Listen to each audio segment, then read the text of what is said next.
இயேசுவை நேசிப்பவர்கள் பைபிளை வாசிப்பார்கள். இந்த சேனலை பின்பற்றினால் ஓராண்டில் வேதாகமத்தை வாசித்து முடித்து விடலாம்.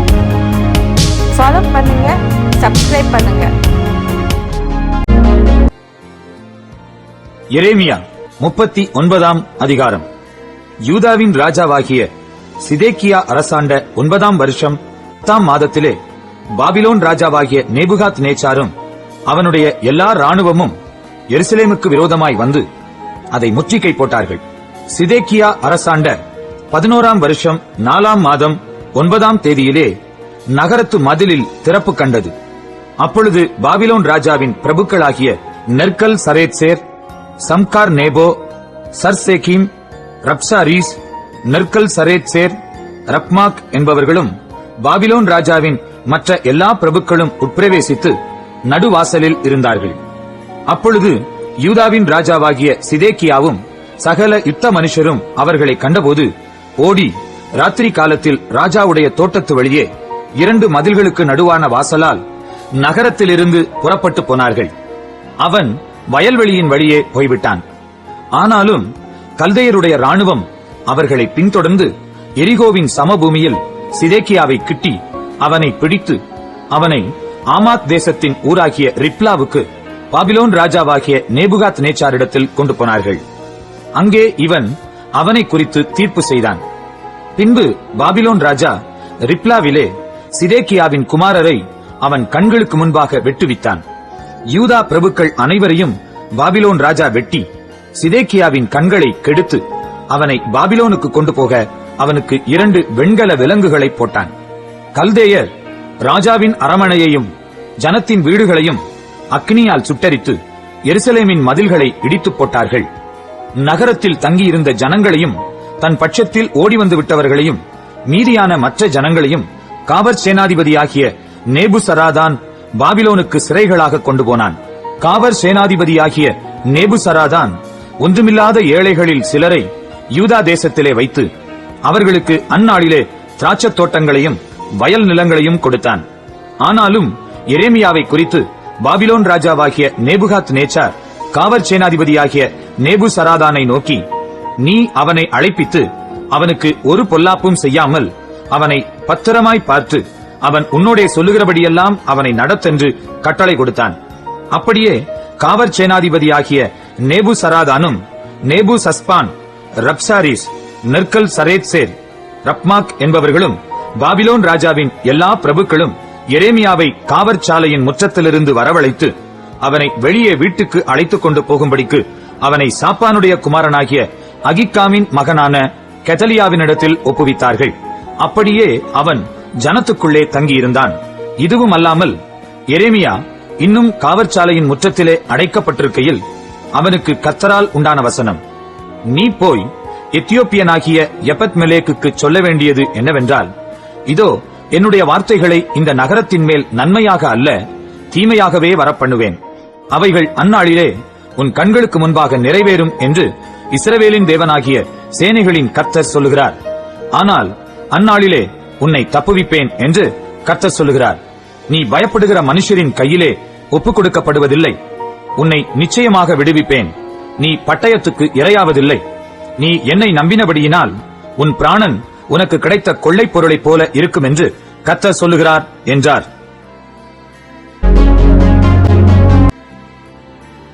எரேமியா 40ஆம் அதிகாரம். பாபிலோனுக்கு கொண்டு போகும்படி எருசலேமிலும் யூதாவிலும் சிறைகளாய் பிடித்து வைக்கப்பட்ட ஜனங்களுக்குள் விலங்கிடப்பட்டிருந்த எரேமியாவை காவற் சேனாதிபதியாகிய நேபுசராதான் விடுதலையாக்கி ராமாவிலிருந்து அனுப்பிவிட்ட பின்பு எரேமியாவுக்கு கர்த்தரால் உண்டான வசனம், காவற் சேனாதிபதி எரேமியாவை அழைப்பித்து அவனை நோக்கி, உன் தேவனாகிய கர்த்தர் இந்த ஸ்தலத்துக்கு இந்த தீங்கு வரும் என்று சொல்லியிருந்தார். தாம் சொன்னபடியே கர்த்தர் வரப்பண்ணியும் இருக்கிறார். நீங்கள் கர்த்தருக்கு விரோதமாய் பாவம் செய்து அவருடைய சத்தத்துக்கு செவிகொடாமற் போனீர்கள். ஆகையால் உங்களுக்கு இந்த காரியம் வந்தது. இப்போதும் இதோ உன் கைகளிலிடப்பட்ட விலங்குகளை இன்று நீக்கி போட்டேன். என்னோடே கூட பாபிலோனுக்கு வர உனக்கு நன்மையாய் தோன்றினால் வா, நான் உன்னை பத்திரமாய் பார்த்துக் கொள்வேன். என்னோட கூட பாபிலோனுக்கு வர உனக்கு நன்றாய் தோன்றாவிட்டால் இருக்கட்டும். இதோ தேசமெல்லாம் உனக்கு முன்பாக இருக்கிறது. எவ்விடத்துக்கு போக உனக்கு நன்மையும் செவ்வையுமாய் காண்கிறதோ அவ்விடத்துக்கு போ என்றான். அவன் இன்னும் போகாமல் இருக்கும்போது அவன் இவனை நோக்கி, நீ பாபிலோன் ராஜா யூதா பட்டணங்களின் மேல் அதிகாரியாக வைத்த சாப்பானுடைய குமாரனாகிய அகிகாமின் மகனான கெதலியாவினிடத்துக்கு திரும்பி போய் அவனுடைய ஜனங்களுக்குள்ளே தங்கியிரு.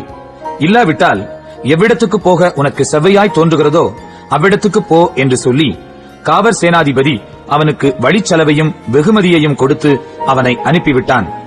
அப்படியே எரேமியா மிஸ்பாவுக்கு அகிகாமின் குமாரனாகிய கெதலியாவினிடத்தில் போய் தேசத்தில் மீதியான ஜனங்களுக்குள் அவனோடே தங்கியிருந்தான். பாபிலோன் ராஜா அகிகாமின் குமாரனாகிய கெதலியாவை தேசத்தின் மேல் அதிகாரியாக்கினான் என்றும் பாபிலோனுக்கு சிறைகளாக கொண்டு போகப்பட்டிராத குடிகளில் ஏழைகளான புருஷரையும் ஸ்திரீகளையும் குழந்தைகளையும் அவனுடைய விசாரிப்புக்கு ஒப்புவித்தான் என்றும் வெளியில் இருக்கிற ராணுவ சேர்வைக்காரர் அனைவரும் அவர்களுடைய மனுஷரும் கேட்டபோது அவர்கள் மிஸ்பாவுக்கு கெதலியாவினிடத்தில் வந்தார்கள். யாரெனில் நெத்தனியாவின் குமாரனாகிய இஸ்மவேலும் கரேயாவின் குமாரராகிய யோகனானும் யோனத்தானும் தன்குமேத்தின் குமாரனாகிய செராயாவும் நெத்தோபாத்தியனாகிய ஏப்பாயின் குமாரரும் மாகாத்தியனான ஒருவனுடைய குமாரனாகிய எசனியாவும் ஆகிய இவர்களும் இவர்களை சேர்ந்தவர்களுமே. அப்பொழுது சாப்பானுடைய குமாரனாகிய அகிகாமின் மகன் கெதலியா அவர்களையும் அவர்கள் மனுஷரையும் நோக்கி, நீங்கள் கல்தேயரை சேவிக்க பயப்பட வேண்டாம். நீங்கள் தேசத்திலிருந்து பாபிலோன் ராஜாவை சேவியுங்கள். அப்பொழுது உங்களுக்கு நன்மை உண்டாகும். நானோவெனில் இதோ நம்மிடத்திலே வருகிற கல்தேயரிடத்தில் சேவிக்கும்படி மிஸ்பாவிலே குடியிருக்கிறேன். நீங்களோ போய் திராட்சரசத்தையும் பழங்களையும் எண்ணெயும் சேர்த்து உங்கள் பாண்டங்களில் வைத்து உங்கள் வசமாயிருக்கிற ஊர்களில் குடியிருங்கள் என்று ஆணையிட்டு சொன்னான். மோவாபிலும் அம்மோன் புத்திரரிடத்திலும் ஏதோமிலும் சகல தேசங்களிலும் இருக்கிற யூதரும் பாபிலோன் ராஜா யூதாவில் சிலர் மீதியாயிருக்க கட்டளையிட்டான் என்றும் சாப்பானுடைய குமாரனாகிய அகிகாமின் மகனான கெதலியாவை அவர்கள் மேல் அதிகாரியாக்கினான் என்றும் கேட்டபோது எல்லா யூதரும் தாங்கள் துரத்துண்ட எல்லா இடங்களிலும் இருந்து யூதா தேசத்தில் கெதலியாவினிடத்தில் மிஸ்பாவுக்கு வந்து திராட்சரசத்தையும் பழங்களையும் மிகுதியாய் சேர்த்து வைத்தார்கள். அப்பொழுது கரேயாவின் குமாரனாகிய யோகனானும் வெளியிலே இருந்த சகல ராணுவ சேர்வைக்காரரும் மிஸ்பாவுக்கு கெதலியாவினிடத்தில் வந்து, உம்மை கொண்டு போடும்படிக்கு அம்மோன் புத்திரரின் ராஜாவாகிய பாலிஸ் என்பவன் நெத்தானியாவின் குமாரனாகிய இஸ்மவேலை அனுப்பினான் என்பதை நீர் அறியவில்லையோ என்றார்கள். ஆனாலும் அகிகாமின் குமாரனாகிய கெதலியா அவர்கள் வார்த்தையை நம்பவில்லை. பின்னும் கரேயாவின் குமாரனாகிய யோகனான் மிஸ்பாவிலே கெதலியாவோடே ரகசியமாய் பேசி, நான் போய் ஒருவரும் அறியாமல் நெத்தனியாவின் குமாரனாகிய இஸ்மவேலை வெட்டி போட உத்தரவாக வேண்டும். உம்மிடத்தில் சேர்ந்த யூதர் எல்லாரும் சிதறுண்டு போகவும் யூதாவில் மீந்தவர்கள் அழியவும் அவன் உம்மை கொண்டு போட வேண்டியதென்ன என்றான். ஆனாலும் அகிகாமின் குமாரனாகிய கெதலியா கரேயாவின் குமாரனாகிய யோகனானை நோக்கி, நீ இந்த காரியத்தை செய்யாதே, இஸ்மவேலின் மேல் நீ பொய் சொல்லுகிறாய் என்றான். எரேமியா 41 அதிகாரம். பின்பு 7ஆம் மாதத்திலே ராஜவம்சத்தில் பிறந்தவனும் எலிசாமாவின் குமாரனாகிய நெத்தானியாவின் மகனுமான இஸ்மவேலும் அவனுடனே கூட ராஜாவின் பிரபுக்களான 10 பேரும் மிஸ்பாவுக்கு அகிகாமின் குமாரனாகிய கெதலியாவினிடத்தில் வந்து அங்கே ஏகமாய் போஜனம் பண்ணினார்கள். அப்பொழுது நெத்தானியாவின் குமாரனாகிய இஸ்மவேலும் அவனோடு இருந்த 10 பேரும் எழும்பி பாபிலோன் ராஜா தேசத்தின் மேல் அதிகாரியாக வைத்த சாப்பானின் குமாரனாகிய அகிகாமின் மகனான கெதலியாவை பட்டயத்தால் வெட்டினார்கள். மிஸ்பாவிலே கெதலியாவினிடத்தில் இருந்த எல்லா யூதரையும் அங்கே காணப்பட்ட யுத்த மனுஷராகிய கல்தேயரையும் இஸ்மவேல் வெட்டி போட்டான்.